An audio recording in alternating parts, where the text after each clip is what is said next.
Aka, olsangiz oling. 9000 ga beraman. 8000.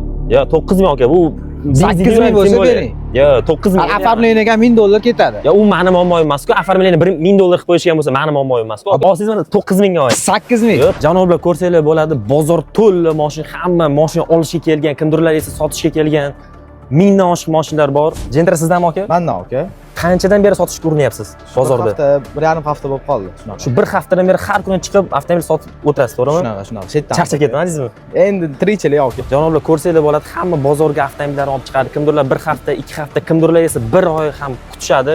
Lekin natija bo'lmasligi ehtimoli katta. Shuning uchun men sizlarga mashina sotish yoki sotib olishning eng qulay usulini o'rgataman. Mana janoblar, bu programma hammada bor. Rod 24 o'zining ilovasida yaqinda avtobozor bo'limini ishga tushirdi. Bu yerda siz avtomobil sotib olishingiz yoki sotishingiz mumkin.